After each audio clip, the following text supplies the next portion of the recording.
Hi everyone, I'm Nikki and welcome back to the Fundamentals of Print Design.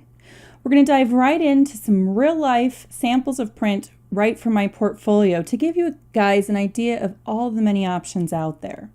Now obviously there's too many to show here, but this will give you a good variety to start with to look and see how design works and how many options there are for print design. So the first thing I have to show you is my all-time favorite and the best project that you can start with for any print design, and that is magazines. Now, immediately you may be going, whoa, that's pretty ambitious, and that's true, but the point about magazines is this is going to have you designing everything, multiple pages, putting all of your elements together, your content together, really thinking about your design from the outside cover to the back cover. So this is the thing that really got me started in design, and I was forced to start right away and didn't have a whole lot of experience. But let me tell you, by the time I was done with the magazine, I was ready to go for any project after that. So magazines are fun. They also have multiple ways of binding. This is saddle stitch, where you have a staple, very common, but you might also see those bigger magazines have perfect bound spines that are similar to books, and they also have a lot more pages. Speaking of books, we also have smaller booklets. These are actually samplers, first chapter or prologue of books to help promote a book before it launches.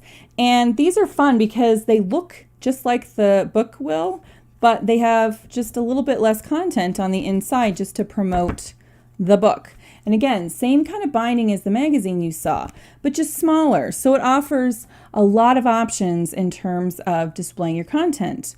And as long as we're on the topic of books, another fun thing is bookmarks.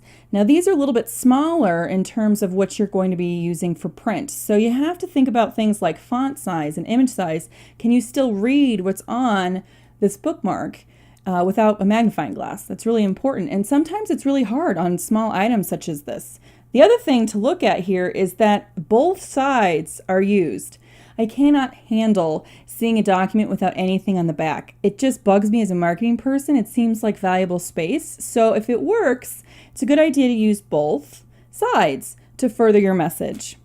And then we have postcards. Postcards are probably the most versatile print item out there because they vary so much in size, and what you can put on them is just basically up to your imagination. So the thing about postcards is usually full color on the front. Sometimes they're full color on the back, but I tend to design postcards with just black ink on the back as a cost-saving measure. And then of course you have your mailing option there that's usually blank. But you can see with postcards, you can get an awful lot of information on them without sacrificing your design. And then finally, we have our invitation. Now I show you this because there's two pieces to an invitation. You have your envelope, and then you have the actual invitation. And again, your invitation might open like this, or it might open like this actually too.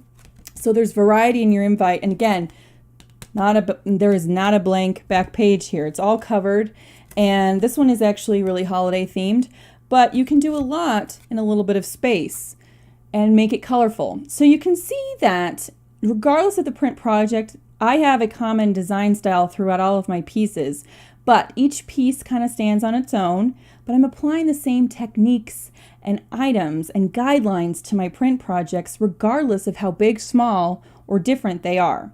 So now we're going to move on to exactly what those guidelines and features of print design are to get you prepared for applying those to any upcoming print project. Thanks for watching.